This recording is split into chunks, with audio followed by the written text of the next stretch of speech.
भक्तों, आज हम श्री रुद्र संहिता तृतीय खंड के 10वें अध्याय में भौम जन्म की कथा को जानेंगे। ब्रह्मा जी बोले, नारद, भगवान शिव का यश परम पावन, मंगलकारी, भक्तिवर्धक और उत्तम है। दक्ष के यज्ञ से वे अपने निवास कैलाश पर्वत पर वापस आ गए थे। वहां आकर भगवान शिव अपनी पत्नी सती के वियोग से बहुत दुखी थे। उनका मन देवी सती का स्मरण कर रहा था और वे उन्हें याद करके व्याकुल हो रहे थे।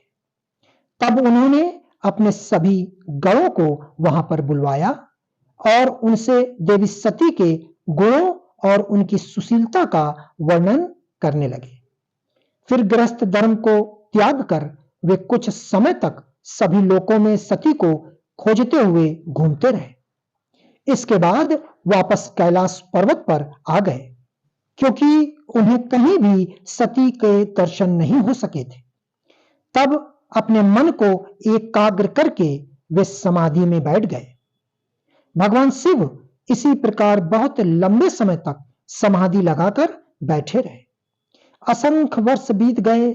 समाधि के परिश्रम के कारण उनके मस्तक से पसीने की बूंद पृथ्वी पर गिरी और वह बूंद एक शिशु में परिवर्तित हो गई।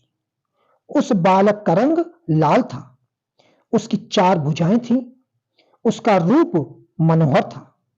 वह बालक दिव्य तेज से संपन्न अनोखी शोभा पा रहा था। वह प्रकट होते ही रोने लगा। उसे देखकर संसारी मनुष्यों की भांति शिव जी उसके पालन पोषण का विचार करके व्याकुल हो गए। उसी समय डरी हुई एक सुंदर स्त्री वहां आई। उसने उस बालक को अपनी गोद में उठा लिया और उसका मुख चूमने लगी।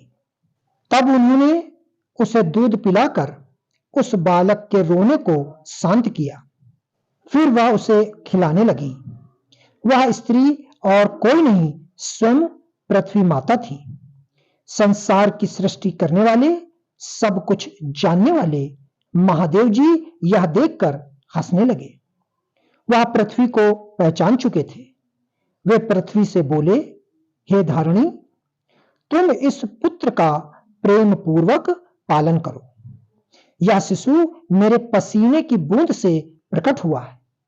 हे वसुधा, यद्यपि यह बालक मेरे पसीने से उत्पन्न हुआ है, परंतु इस जगत में यह तुम्हारा ही पुत्र के रूप में जाना जाएगा।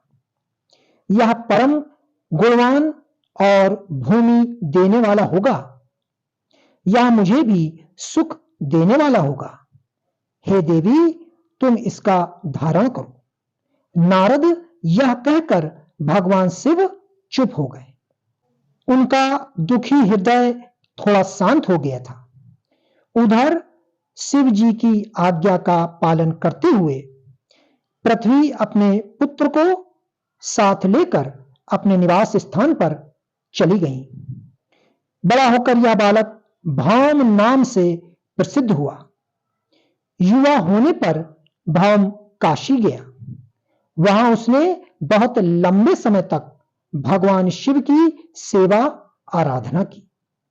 नारद तब भगवान शंकर की कृपा दृष्टि पाकर भूमिपुत्र भौम दिव्यलोक को चले गए। भक्तों, आगे की कथा श्री रुद्र संहिता तृतीय खंड का 11वां अध्याय अवश्य सुने। ओम नमः शिवाय।